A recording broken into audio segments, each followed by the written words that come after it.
Welcome to Vet Review. In this video, we are going to talk about the radius and ulna of ox. So first of all, what is radius? Radius is a vertically directed long bone of the antebrachial or the forearm region. It has two extremities, proximal and distal, and four surfaces, and proximally it articulates with the humerus to form what is called the elbow joint. Okay, so we have humerus and it articulates with the humerus to form the elbow joint. And distally, it articulates with the carpals, more specifically the proximal row of the carpus, to form the carpal joint or the knee joint. Okay, now let us talk about the proximal extremity first. So the first thing that you are going to notice is this facets. So we have two facets which are divided by a ridge. Okay, so the medial one is bigger. It is for the articulation of this radius with the trochlea. So we have trochlea here. See how big it is. That is why it is there like this. It will articulate with the trochlea, the bigger one, and the smaller facet is for the articulation with capitula here. Okay, so they articulate like this. At the anterior aspect of the proximal extremity, you can see a very pointed process called the coronoid process, and it articulates with the radial fossa during flexion like this. Can you see? This is the radial fossa or the coronoid fossa of the humerus, and it will articulate with the coronoid process of the radius during flexion. Now laterally and medially. So laterally and medially we had two tuberosities, lateral tuberosity and the medial tuberosity. The lateral one is a little bit bigger and it provides the origin for the lateral digital extensor muscle.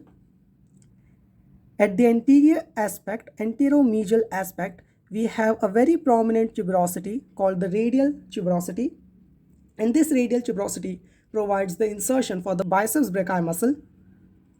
Okay, so this is it for the proximal extremity. We have facet for the articulation with the condyles of the humerus. We have coronoid process, lateral and medial tuberosity, and the radial tuberosity. At the distal extremity, you are able to see three oblique facets. Okay, three oblique facets for the articulation with the proximal row of carpus. Okay, I hope you are able to see them. Now let us talk about the surfaces. So we have four surfaces: anterior, medial, posterior, and lateral. So the anterior surface, medial surface, and lateral surface, they are very rounded and continuous with each other. And the anterior surface, we have already talked about this.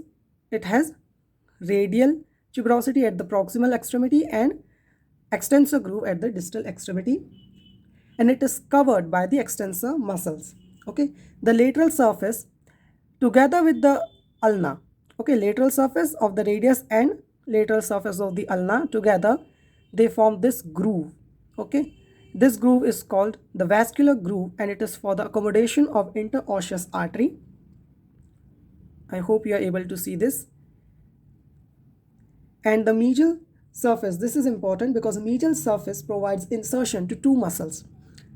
Just below this radial tuberosity, at the proximal aspect of the medial surface, we have the insertion of brachialis muscle, and a little bit posterior to that, we have insertion of the pronator teres muscle. So basically the medial surface and posterior surface, they are divided from each other, or they are separated from each other by a ridge like border. Okay, so we have a border here. All these surfaces are continuous, right?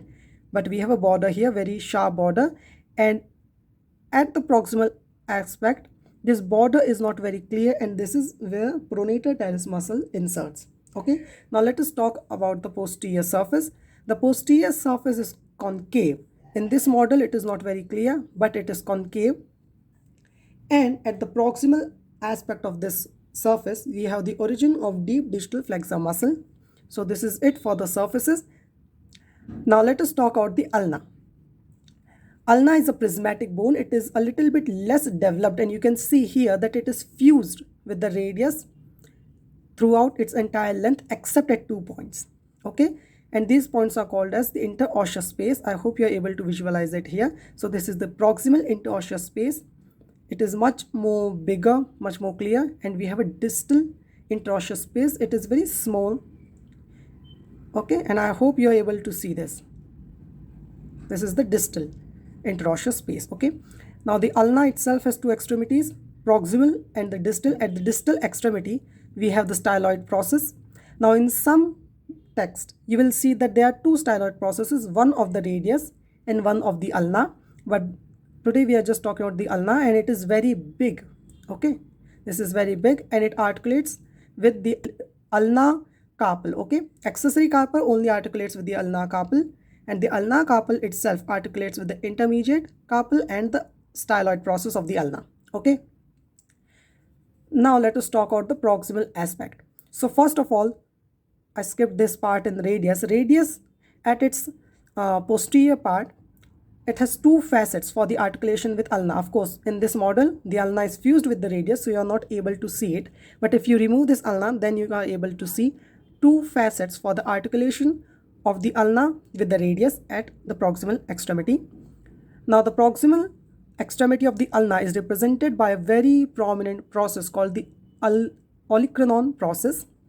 And this olecranon process itself has two surfaces and two prominent parts. So one is summit and the other is anconeus process. This anconeus process is a beak-like process which articulates with the olecranon fossa of the humerus during extension. Okay, so during flexion we have articulation with the coronoid process, and during extension we have articulation with the anconeus process of the olecranon process. And this summit, it is very important and very prominent structure. Why? First, it is called the point of elbow. Okay, this structure is called the point of elbow, and it provides insertion for three very prominent muscles. First is triceps brachii. So triceps brachii muscle has three heads. First originates from the posterior surface of the scapula, that is the long head.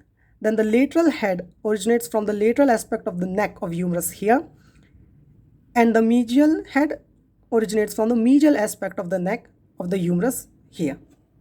Okay, and all three heads, they together form the triceps brachii muscle, and they insert to this summit of the olecranon process together with two other muscles called anconeus muscle and tensor fascia antebrachii muscle. Okay, this is very important. Now we have two surfaces of the olecranon process. The lateral surface is convex and the medial surface is concave. Okay, so using this you can identify the surfaces, which one is medial and which one is lateral. And the medial surface of the olecranon process here, it provides origin to two muscles, very important muscles, flexor carpi ulnaris and deep distal flexor. Okay, so deep distal flexor originates from this point and this point as well. Okay, so it has two point of origin, and the other muscle that originate from this part is flexor carpi ulnaris. So this is it for the ulna and radius of ox. I hope you like this video. If so, then please hit the like button, leave a comment down below and share this video with your friends. And if you haven't, then please subscribe to my channel for more such video. Thank you.